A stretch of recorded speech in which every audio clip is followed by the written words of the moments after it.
ជាដំបូងនាងខ្ញុំសូមគោរពជំរាបសួរពុកម៉ែបងប្អូនទាំងអស់គ្នាថ្ងៃនេះនាងខ្ញុំមកអានសៀវភៅកម្រងអត្ថបទក្នុងបណ្ដាញព័ត៌មានវប្បធម៌ខ្មែរបន្តទៀតត្រង់ចំណុច 5.16 ដែលមានចំណងជើងថារៀបរាប់ព្រៃបន្តពីវីដេអូទី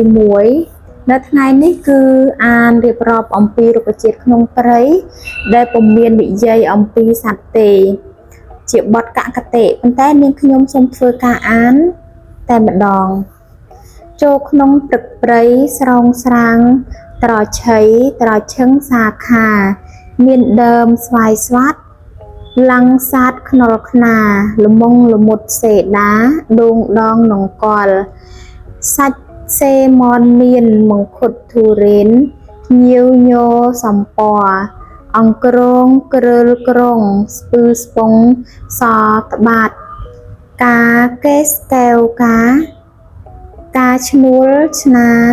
ស្នាយខ្លាំងខ្លាំងពូខ្លាំងពីយខ្លាំងពាក់ក្រស្នាច័ន្ទចាដកពីយដកពោខ្ទោខ្ទង់ត្រយឹងរលាយរលួសវវាយវវើកឆាំឆាសណ្ដាសណ្ដាន់សណ្ដែកក្រវ៉ាន់ក្រវាញទេកាខ្ពុលរោលរោគរាំងសោតឡាំងអំពីអំពិលទលមាទន្លប់ទេទូលព្រិញព្រោះក្របៅក្របាសដងខៅដងគៀដងកលអង្កាញ់ម៉ាក់បែនគូលេនកណ្ដាលកណ្ដុលត្រសលត្រសិតក្តាន់ក្ដួចស្រលៃស្រឡៅស្រលិតឈើខ្មៅឈើក្មួយ